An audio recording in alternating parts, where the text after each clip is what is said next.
General De Gaulle, wartime leader of the fighting French and for many years a silent watcher in the background, steps into the limelight again during the worst crisis France has faced since the war to declare that he is ready to assume the powers of the Republic.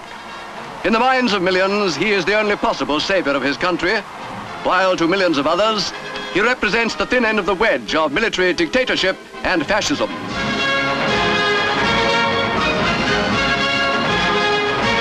The storm breaks in Paris at an ex-servicemen's demonstration when news comes that army generals in Algiers, fearing that a new French government may give in to the Arab nationalist rebels, have taken control of Algeria, formed a Committee of Public Safety and are openly declaring that De Gaulle should be given the leadership of France.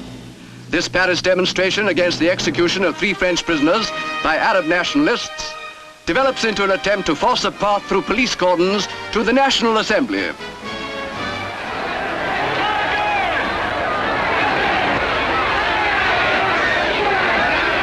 The demonstration becomes a pitched battle. Angry veterans are shouting, "De Gaulle to power! Throw the deputies into the Seine!" The battle reaches the Place de la Concorde, where the tide of violence is held back by thousands of riot police a few hundreds of yards from the assembly itself.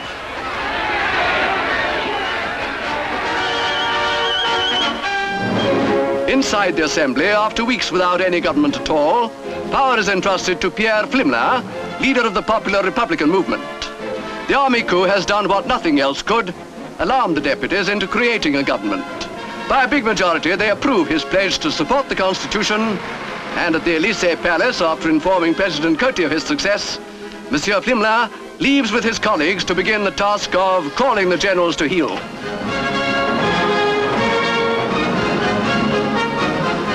Meanwhile, Algiers is in turmoil. French colonists, fearing that Paris will sacrifice them to the rebels, call a general strike. All European shops, cinemas, garages are closed so that thousands can take part in a huge demonstration led by General Salon, Commander-in-Chief in Algeria. Salon's position is unclear. Will he be loyal to whatever government the National Assembly appoints, or will he stake everything on De Gaulle? Is he the real power in Algeria, or is he the tool of others? Close to Salon is the strong man of Algeria, whom many regard as the real leader of the coup, General Massieu in the Berry, commander of parachutists, the tough elite of the French army in Africa. It is Massieu who joins the Committee of Public Safety and who is the spokesman and spearhead of the generals' revolt. His action fires the enthusiasm of the French colonists, the most stubborn opponents of any compromise with Arab nationalists. Years of bitterness against successive Paris governments reach boiling point and the demonstrators swarm towards Government House, where their full fury is let loose.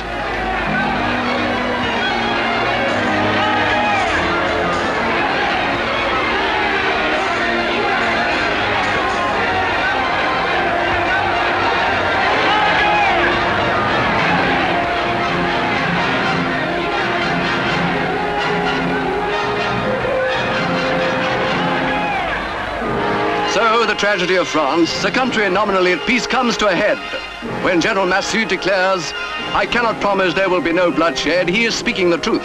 There is too much bitterness for any such promise to have meaning.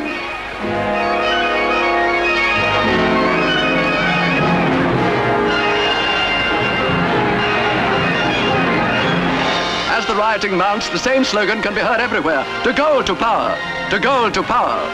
And the echo of that slogan can be heard in faraway Paris, where the answer is prompt, a demand by Premier Flimela for emergency powers.